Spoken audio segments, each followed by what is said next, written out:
right now, because you don't know a lot of times if price action is going to do a deeper pullback to then overall continue. So yesterday, what did we literally prepare for? And it's exactly what was your name again? Edward? 4700s, I would say. The 4700s is the better answer, at least taking it level by level, because 4760s, that's super high. We would have to clear so many areas to really get there. I'm not saying it won't get there, but we're taking it level by level just by something that we could possibly see during session.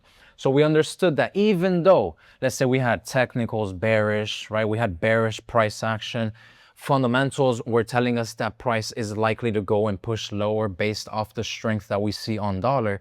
Even though we have those confluences and those probabilities in our favor, look at how still by analyzing price, understanding where price is trading above and understanding what price has done in the past, which is trade above 4690s. From the 4690s, it goes to literally this exact price point, which is what you just said, Edward. The 4700s, right? The 4705s, which is where it's at right now. So right now, we just got another hourly candle close. Look at that hourly candle close. It's still closing below. In terms of probabilities, for buyers, this is still not a clear sign, because at this point, even though within the next 5 minutes, even though price can do what it wants and say it can still push higher, the chances of doing that are low, in my opinion, because when has price done that? It didn't do it here, where price was clearly closing strong, it still pushed lower. It couldn't do it here, where price was still looking strong. It even got above that area pretty good, still pushed lower. When did it actually do it? When you had candles closing above that zone. That's when you actually saw a strong move higher. At that point, when you're really clearing those highs, that's when you can expect a move higher. That's when you can be on the lookout for a deeper push back into another area of interest, which again, price action tells you, which is this area right here. That area of interest. So we take it level by level. So we understand, again, above here, prepare for a deeper pullback. Anything below here, look at that reaction right there. That's happening live in front of you guys once again. You get me? You have rejection still, failure to really push above that area. Prices, you still have sellers at this area. You still have sellers stepping in at the zone, pushing buyers back. So at that point, again, let's use price action to our advantage. We would expect for price, if we have a good amount of volume come in, and if we continue to see rejections at the zone, we could potentially go and retest those range lows right there, which at that point, price would still be ranging. What we would want to see is rejections, retest of the lows, and further continuations below this area. If we continue to see dollar strength, which is what we're seeing right now.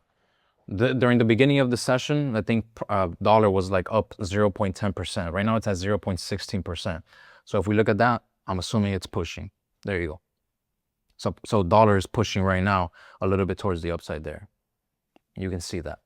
And then at the same time, that gold is at that area of interest, at that area of resistance, and still continuing to push lower. Let's look at that on the lower time frames here and see what that looks like. Look at that. Even on the 5-minute candles, we still have exhaustion. We still have failure to really stay above that area. Like, look at this candle right here where it tried to push higher, right? And still we closed doji, we closed with a rejection, and that was followed through by a bearish engulfing candle pushing price lower. Look at that volume right there. Once again, price action retests that area, rejects that zone. We're now down. That's 80 pips right there in front of your eyes.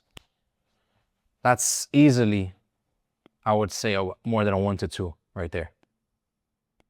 Which stops above those highs easily right there. Look at that. That's a 1 to 2 right there. That's at that point.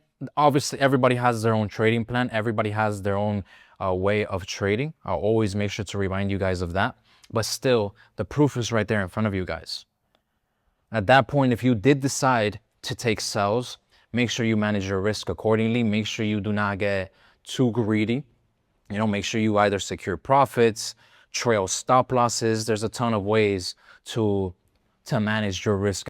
Why even look to trade? You got to be prepared. Again, price point of interest, 4705s, 4690s. You had price rejecting these lows and pushing higher. And then once you get into these highs, you have price trying to push higher, fails. You push slightly above this area, you fail to really stay above, right? You want to stay above the zone to signal that buyers are in control. But if you see that buyers are pushing price above an area of interest and you have a clear sign that sellers are stronger at that point, look at that move towards the low, towards these lows right here, followed by a further retest of that area and another rejection, another move lower. Price then once more retest basically 10 pips away from our zone of interest. It got to 47.05 instead of 47.06. That's like almost precisely that area. And then you have that move lower. Again, what are the clues? The fact that we could not get above the area of interest and close and stay above that. That's our clue right there. So what we want to see right now is, okay, if we're seeing seller strength right now on gold, that's a check mark. We have dollar strength, that's a check mark. Like let's say, for example, we have, can we write this down? We have, let's see, we have dollar bullish, we have higher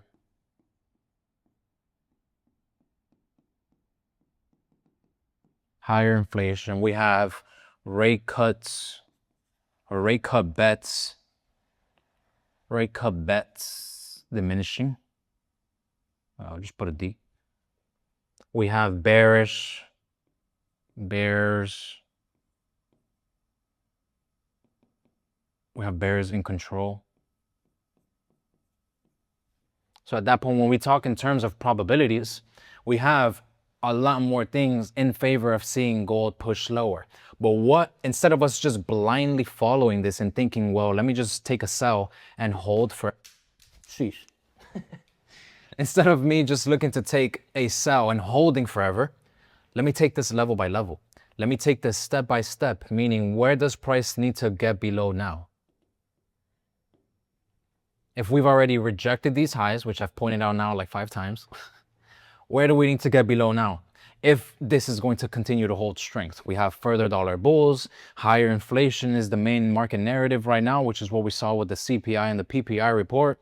We have rate cut bets diminishing, which is more dollar bullish. We have more bears in control on gold.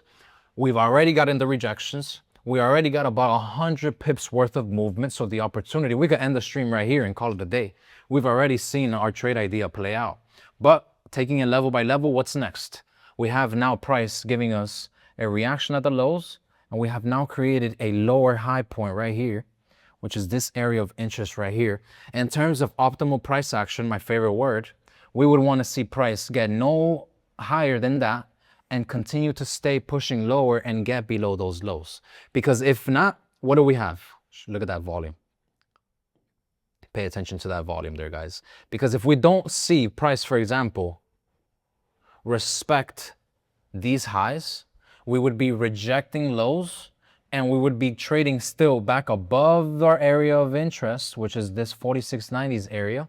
And we'd be trading above here. At that point, if you look at that market, that is just a ranging market at that point. What do we want to see instead of that?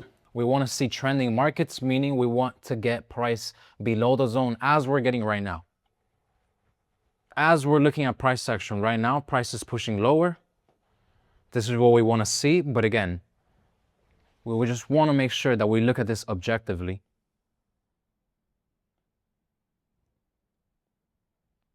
And we have now this area to mark off as a lower high that was created. But look at that volume coming in. That's NYSE volume coming in. We have 30-minute candles that just closed and closed very strong bearish, as you can see right there.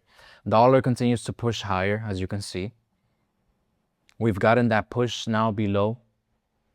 At this point, what we can do is prepare ourselves for a pullback right there. We can Spider-Man. We can prepare ourselves for either further pushes into these new lows in a new range and possibly down into the 4670s, or expect minor reactions, but then those reactions, we don't want it to get above this zone right here. So we can, for example, looking at this sort of price action that we're getting right now, we've gone from a range to finally rejecting highs and trading now in a more bearish structure here. You see that? We went from ranging to rejection of highs to price creating lows, lower high, another lower low, which is pretty much the same as this one, lower high, same as this one, a new low, which is a retest of these lows, a lower high point right here, and a new low that price just created. Meaning if we were gonna get strong structure being created here, we'll get a lower high, go no higher than this previous lower high point, and then we can get those further pushes down, or just a simple continuation below this new low that price created here, which would be basically this. Continuation below lows, retest of lower highs, and continuation. That's what we're getting right now. Lows, let's see just how far those lower highs can get. Ideally not above here, and then we can push, and then we can potentially push lower. But overall, so far, for this session, I think we've done really good analysis, and this is really, really good moves that we've gotten here. If we measure this now from that zone to this, over 200 pips worth of movement. Directions off of those highs, what we're seeing right now is